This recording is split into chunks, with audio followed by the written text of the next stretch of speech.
Friends, welcome to Biology Made Easy. Today we are starting a new chapter, biological classification. It is a very big chapter and so many questions usually come in different examinations. Now when the question of classification arises, why classification necessary? Now if you think about the entire biosphere, there are different types of animals are there, different types of plants are there. So unless you classify them in a systematic way, where will you put to a particular animal? Suppose you will study one human being, then you study one cow, then one bird, all are coming under animals. But then there are differences.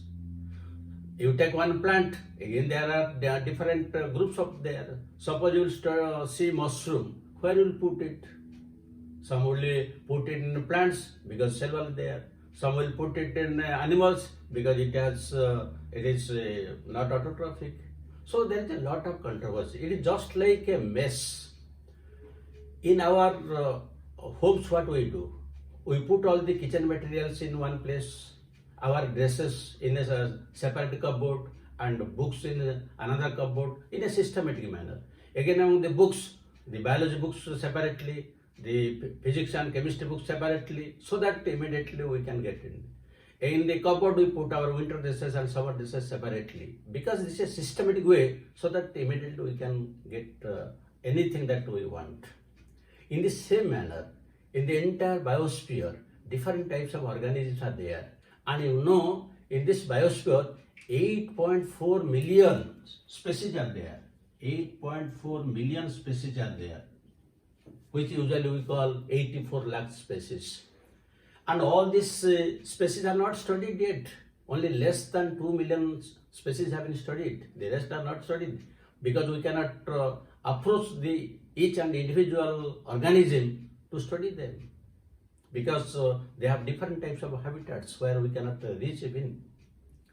So that is why there is a need for classification. So the first thing is what is the need for classification? First point, there are some similarities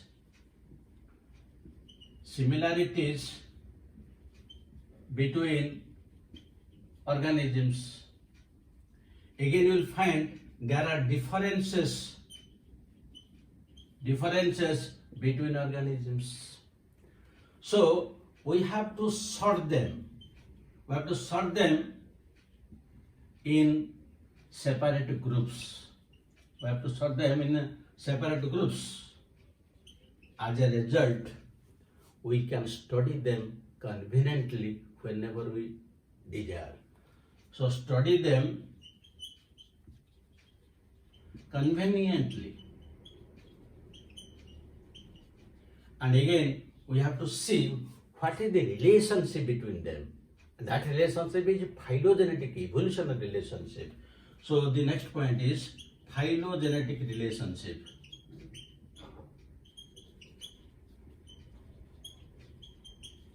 So these are the main points for which there is a need for classification. But when we will classify the different organisms, how we will classify? Because there are some organisms which are very close related, and there are some organisms which have some similarities, more differences are there, like that. So again, we have to put them in different hierarchies of taxonomic classifications. So next point of our discussion is hierarchy of classification. The hierarchy of classification. So there are 8 steps, and the smallest step is the species. That means when we put 2 organisms in the same species, that means they are very closely related. That is why the species is the smallest hierarchy. Then some species, they are put together in one genus, and some genera, they are put in one family, and few families are put in one order, and few orders again they are put in a class, and few classes are put in case of phylum or division. Usually phylum word is used for animals, and division word is used for plants. Then again we put some divisions in kingdom, and all the kingdoms they come under one, that is domain. That means you can take the entire biosphere as one domain, one lithosphere as one domain, the hydrosphere as one domain. That is, each domain has several kingdoms, and each kingdom has several phyla or divisions, and each division or phyla has some classes. Each class has orders, or each order has families, each family has genera, and each genus has several species. So you see, the here 1, 2, 3, 4, 5, 6, 7, and the 8th is domain. So whenever classification is done, this is the hierarchy, and we have to put it in different levels so that we can study the entire thing. Next point, when this classification is done, on what basis the classification is done? There are different types of classification, and mainly there are 3 types. One is artificial system of classification. The second is natural system of classification, and the third is the phylogenetic system of classification. Now usually the artificial system is artificial because here only 1 or 2 characters are taken account, all the details are not taken. And under this category, usually you will get that of the Aristotle, then Linnaeus, then you will come across with that of Ernest Haeckel,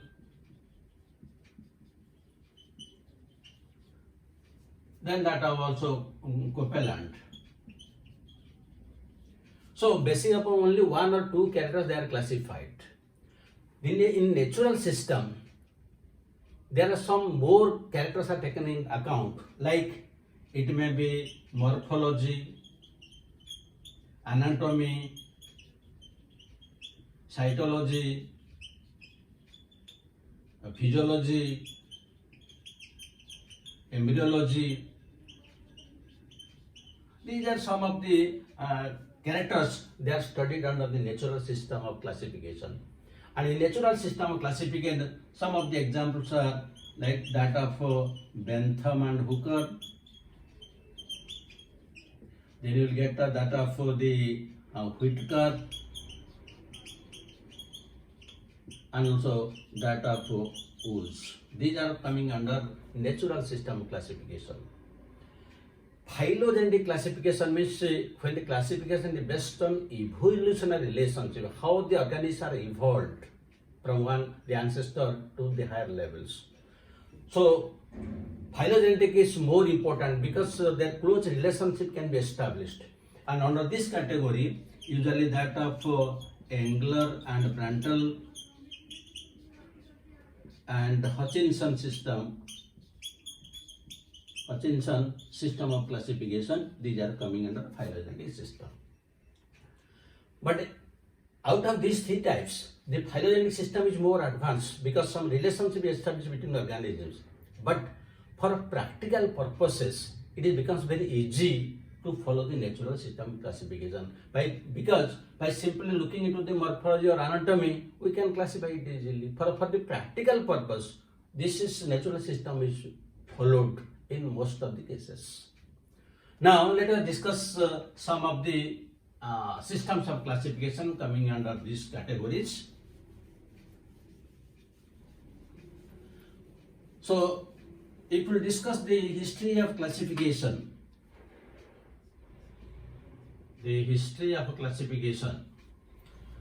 The first classification that comes from that of the Aristotle. Actually, Aristotle was not a scientist, he was a philosopher. And he is also known as father of biology.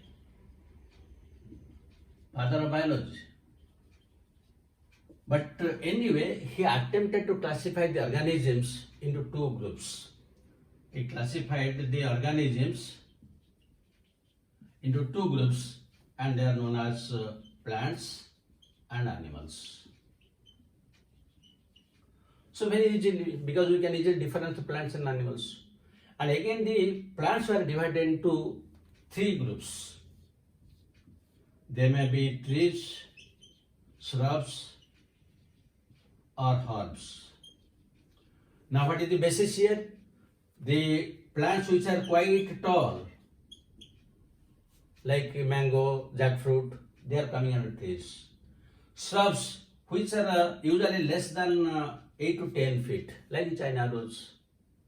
And herbs means they are very small, they like grasses, and less than 1 or 2 feet in height. They are coming under herbs. So the plants are classified like this. While the animals were classified in one way, whether they have red cells, means RBC, or they don't have red cells without RBC. So those which have RBC, he put it under anemia. They put under anemia. This is with RBC, and the other group is anemia without RBC. Then you see these organisms have red cells, RBC, they don't have red cells. This way he classified. And also he classified in another way depending on the habitat. Because there are some organisms which are living in air, some are in water, and some are in land. So depending upon the habitat, there is the air dwellers, water dwellers, and land dwellers. This is also one type of classification. Now this system of classification of that of the Aristotle is based only on one or two morphological characters. It doesn't consider other characters. So that is why most people, again they question, but there is no evolutionary relationship, so they reject it. But still, in my opinion, it is one of the starting points. It is a very quick method, it is a novel method. And unless somebody starts something, then it becomes difficult. And once somebody starts something, then others will come to criticize or modify. The same thing happened in case of classification. Once Aristotle started dividing the organisms into plants and animals, then other scientists came and they took some characters and classified. So this is the foundation of the classification, even if he was not a scientist. Then come to the second one. The second one is that of the linear system of classification.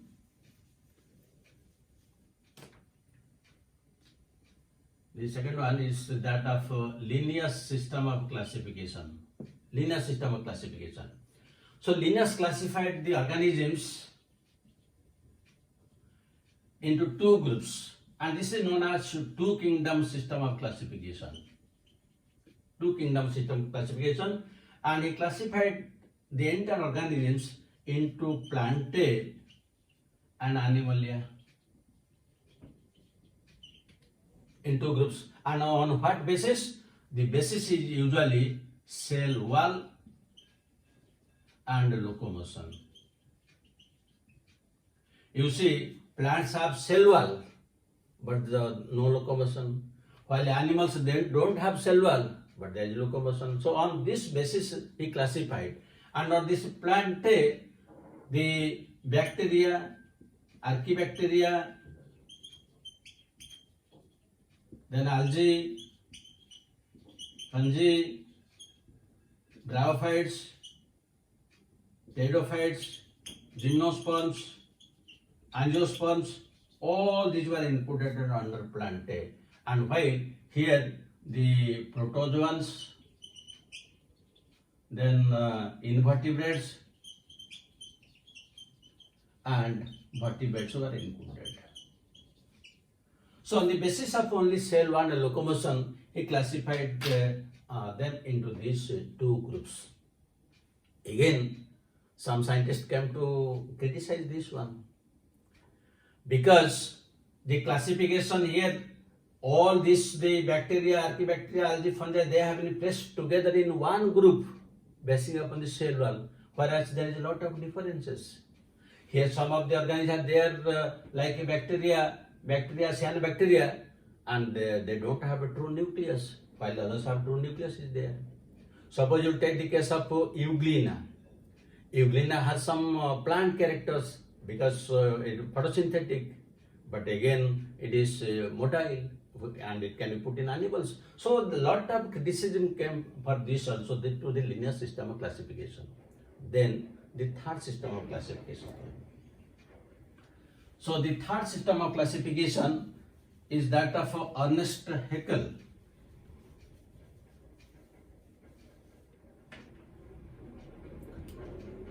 The third is Ernest Haeckel. So Ernest Haeckel system of classification, this is three kingdom system of classification. That means from the two kingdom system, now it is modified to three kingdom system classification. So here he modified or classified the organisms into three groups, and one is Protista, the second is Plantae, and the third one is Animalia. There are the three types.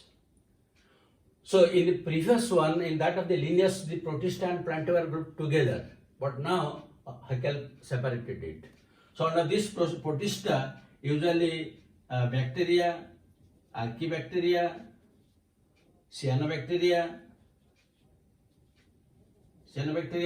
all are put together here in a Protista.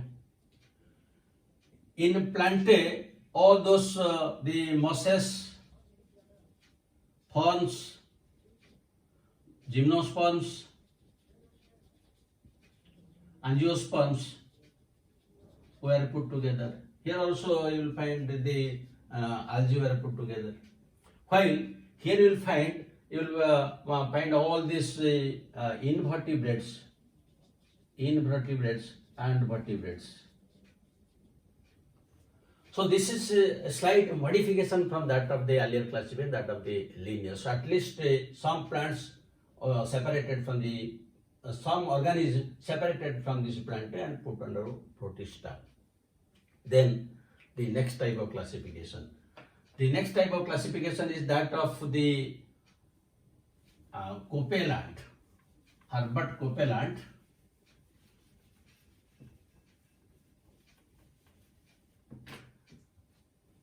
The fourth one is that of Herbert F. Copeland, and this is a four kingdom of system of classification. Four kingdom. So the three system of classification is now modified to four kingdom system of classification. Now here the organisms were again divided. Organisms. Here the four groups are: one is Monera, the second is Protista, the third one is Plantae, and the fourth one is Animalia.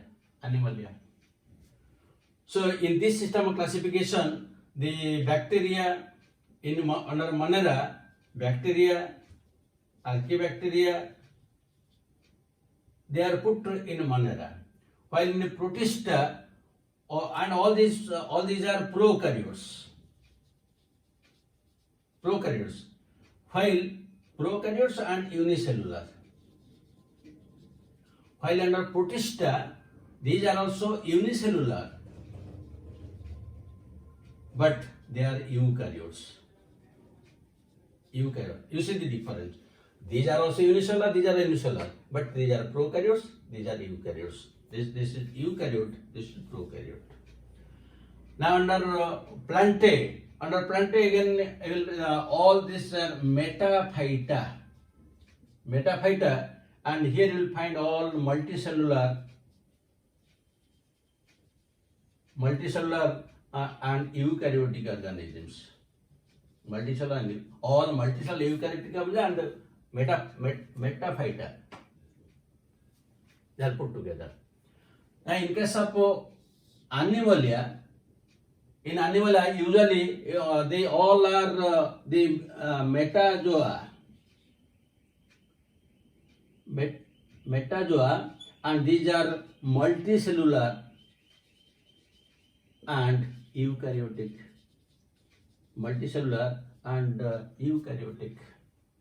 So this is again slight modification of the earlier system of classification given by Ernest Haeckel.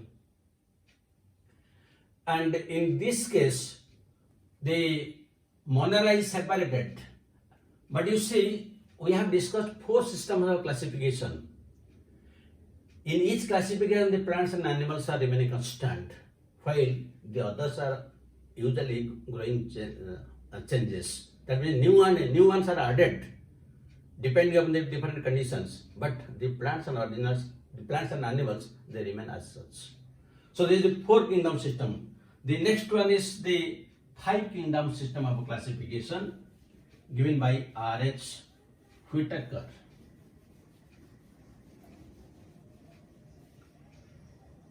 So the 5th one is that of the R.H. Whitaker, and this is the 5 kingdom system of classification. And all the previous 4 ones, they are artificial, but this is a natural system of classification.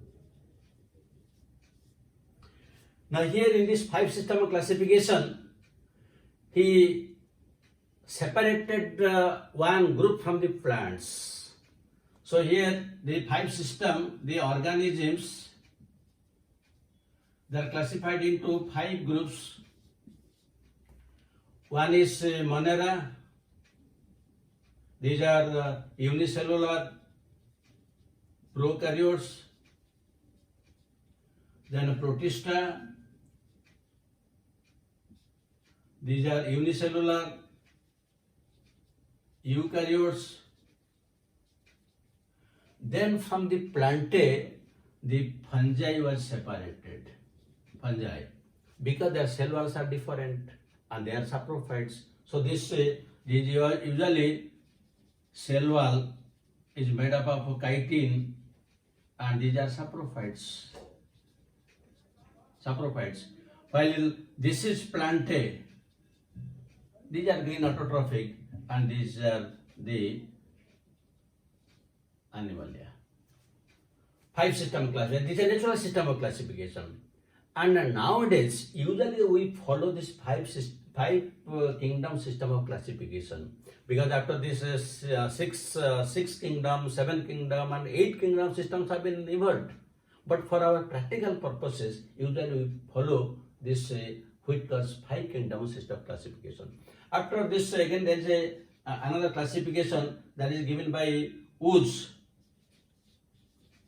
That is 6 kingdom of system of classification, where you will find in this Monera group.